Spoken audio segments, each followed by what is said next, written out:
something that I've been wanting to do for a while now with a couple of fighters, and it clicked tonight. Perfect timing.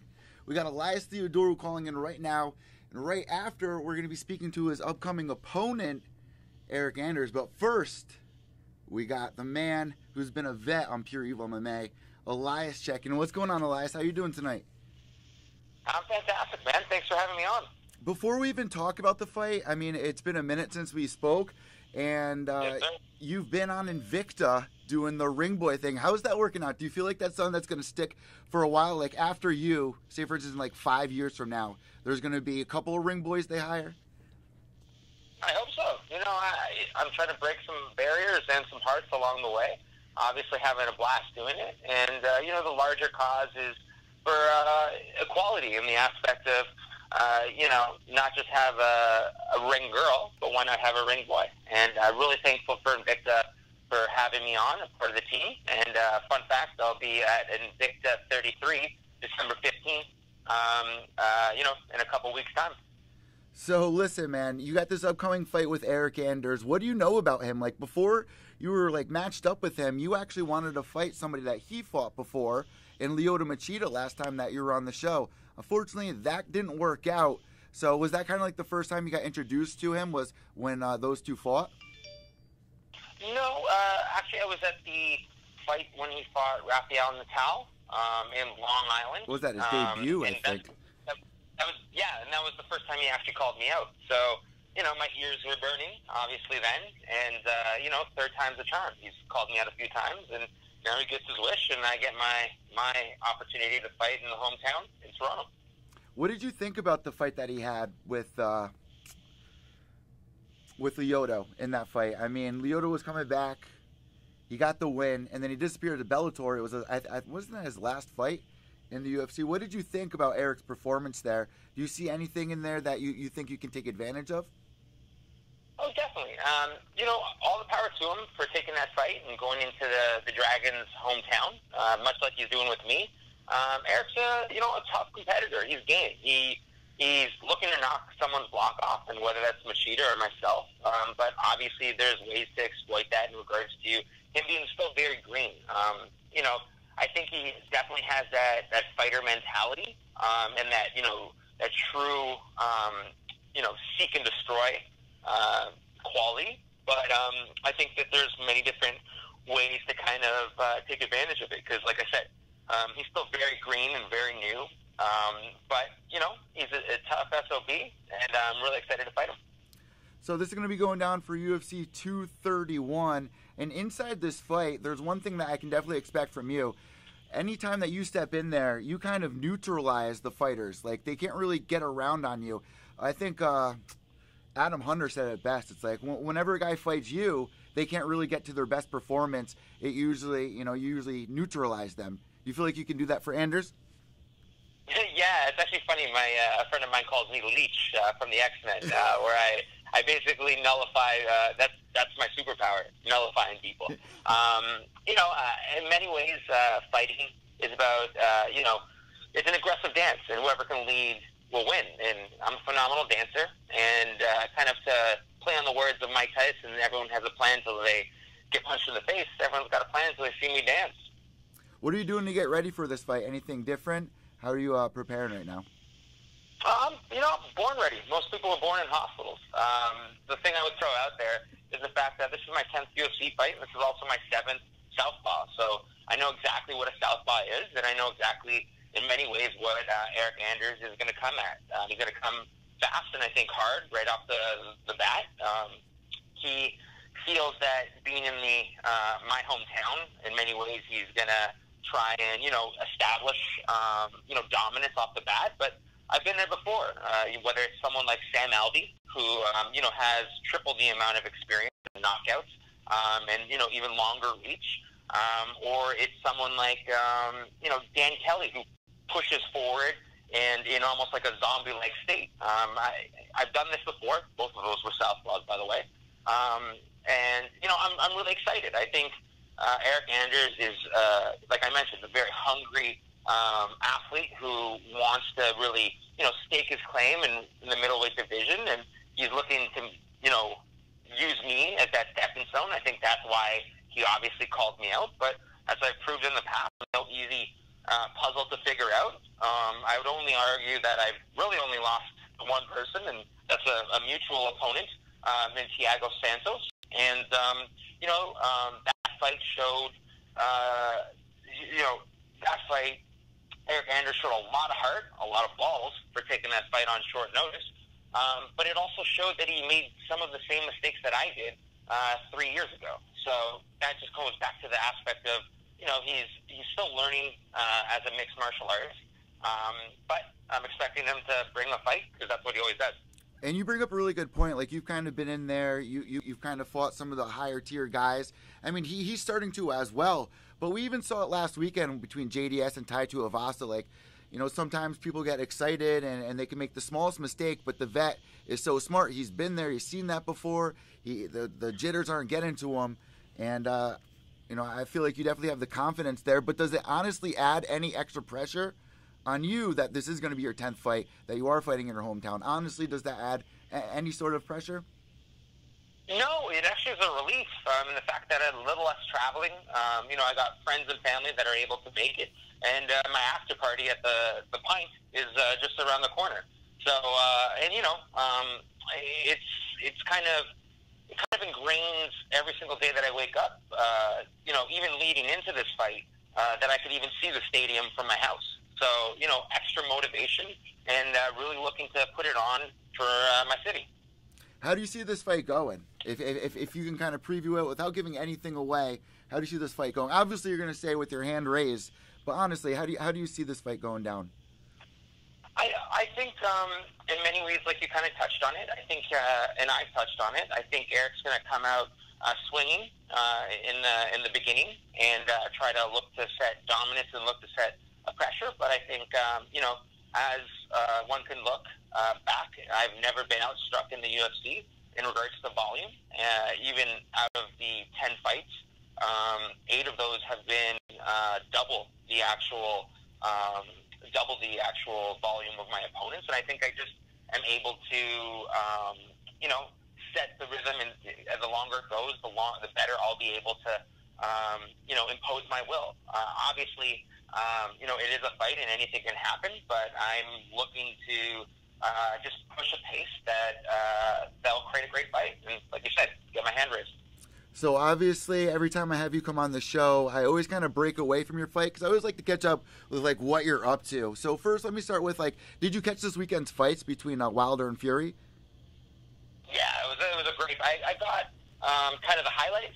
I didn't see the full fight, but man, was that Undertaker gimmick on full display with Fury. Yeah. Straight meme status right there. That was literally unbelievable. I love the people who were out there that made that connection there, because that's literally exactly what it was. What did you score that fight as? Did you think it was a draw? And do you think it was a little corrupt? Because there's a lot of people that, I have a lot of opinions about this. A lot of people feel like the narrative was changed between the commentating. What was your honest and pure reaction to this battle? Again, someone that only saw really the highlights. I'm taking the word of those that actually saw the full fight, but I wouldn't put it past boxing because that's something that's been in kind of known and ingrained in the system that is. And unfortunately, when you put it in the hands of the judges, it's up to their discretion. Well, after 25 years, especially in MMA, we just saw the 25-year anniversary. I had Chad Skelly on. There was a controversial call there, and I was talking with him about, after this amount of time, what do you think needs to be changed inside the MMA scene, whether it be judging, whether it be, refs being qualified at a higher standard, or what would it be for you? Definitely a mixture of both. I think only people that have competed in some capacity should be an official. I think if, especially when you look at the fact that a lot of the officials originally in mixed martial arts kind of came from boxing background because they kind of used their infrastructure to build, regulations and to build commissions, et cetera, et cetera. I think there's a little bit of a bias on the boxing side to any kind of grappling or wrestling. So I think in many ways people should have some kind of qualification and some kind of, proof that they know what they're doing. All right, so before we let you go, last thing I want to talk about, are you going to be on any more book covers? Are you doing any more modeling? What do you got lined up for 2019? Yeah, no, I think we touched on it in regards to Ringboy. I'm really excited that it's probably up to 10 plus events in some capacity in the Ringboy duties. Really excited for that to, keep on, breaking barriers and breaking hearts. I also own the trademark for Ringboy, so I'm actually going to be creating a calendar. And the plan is to talk to other UFC fighters and get them to be a part of, a part of the calendar. And who wouldn't love to see Derek Lewis for Mr. July? And again, breaking the mold of, all that, big is beautiful in MMA. But I think one of the most important things that I'm kind of working on at the moment would be, not only my fight inside the cage, but my fight out. And that includes fighting against the stigma of medical cannabis. As a medical cannabis patient, I'm in the process of getting a therapeutic use exemption in TUE in cannabis for competition. It's been an uphill battle with USADA in the sense that they have, in many ways, an outdated mind, and it's throughout this process that I've really noticed that they probably don't want to do it in general because of the precedents that it'll make. But, any fight worth doing is going to be difficult, and it's going to take a long time to get it all together, and I'm pushing forward. And one of the interesting things with USADA is they never say no, they just deny you, and they ask for more information. And since this 18-month process that I've been in, they're finding less and less opportunity and less things to say no to. So, my next fight may be against Eric Anders, but my biggest fight is not against one man, but against the stigma of medical cannabis. And I feel like things are so backwards. I remember back in the day, like Matthew Riddle or Riddle, he got kicked out of the UFC. Even Nick Diaz getting in trouble for a couple of years, just like really harsh punishments. Like we see less punishments for PEDs and stuff like that, and it doesn't make any sense. Like after fights, people they go out. Even we saw Conor McGregor drunk at the press conference. That's doing a lot more damage than marijuana, at least in my honest opinion. It's something that definitely needs to change. Yeah, no, definitely. And even kind of going back to the USADA aspect, it's kind of like a little bit of hypocrisy in the sense that one of the things that they told me is I need to do essentially more prescription drugs because they're first-line medicines, right? So they're all. This is also at the time when USADA is having a campaign where they're trying to fight opioid addiction, but yet they're telling me to do more opioids. So it's a little, it doesn't make a lot of sense. Part of this is the fact that in the U.S. It is still a Schedule I drug, which means it has no medical property. But in Canada, it's fully legalized, and we've actually had medical cannabis for over a decade now. Even to the point where I would say that don't just take my word for it, that cannabis should be removed from the prohibited list. There you go. Too much water and cutting weight at this point. My brain's a little bloop. But it's currently on the prohibited list, which means it's at the same level of steroids and HGH in regards to what you can find. And not saying that he is, but someone like Eric Anders or any opponent for that matter could opt out for something like Vicodin, and if it was in their system, it wouldn't be an issue. But if it was the cannabis is in my system, I'll get suspended for like months, if not years. So it's kind of head scratching, but that's part of the stigma, and it's part of the reason why I'm trying to use my platform to break down these barriers. Anyone out there that knows anything about opiates and what it can do to your body and how addictive it is, that should piss anybody off that is the way things are. So things definitely need to change. I live in Connecticut. We have places around here that sell it medically. And I know in Canada, they just actually, legalized it? Or what did they do up there? Nationwide, yeah. It's really legal, but even more so, and this is where it comes into, again, fundamental Canadian rights. It's attached to healthcare, and healthcare is considered a fundamental Canadian right. And USADA, unfortunately, doesn't. Again, this is not my word for it. It's my medical practitioner and my medical practitioner Solos Health Network, and also my actual family physician that has diagnosed me in regards to using cannabis for pain management, and more specifically my bilateral neuropathic pain. And again, it's one of those things that USADA is kind of fighting me on this because they know that the precedent that they'll make, not just for myself, but for all Canadian athletes.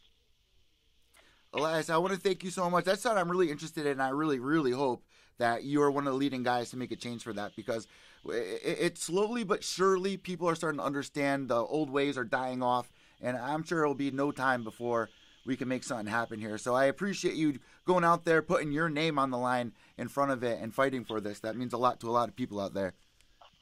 Thanks, Vince, and I appreciate your time as always, and yeah, talk again soon. Hopefully sooner rather than later. Last but not least, if you have any shout-outs, anything at all, the floor is now all yours, Elias.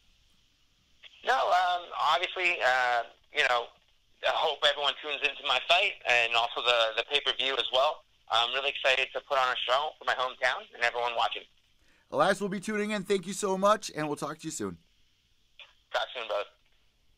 How about that? Elias hit me up last second today. Well, this is how every time it goes with me and Elias. Usually we set up these interviews, and he'll say, yes, I can do the interview. We'll pick a day, and then like a week will go by, 10 days will go by. Then he'll send me a message randomly. Just be like, hey, what are you up to? You want to do the interview right now? And able to just crank it out, man. So really happy about that, having him on the show. And up next, we have his opponent, Eric Anders. He's going to be calling in pretty much right now. So I will go live in just another second, guys. Subscribe down below, and I'll see you soon.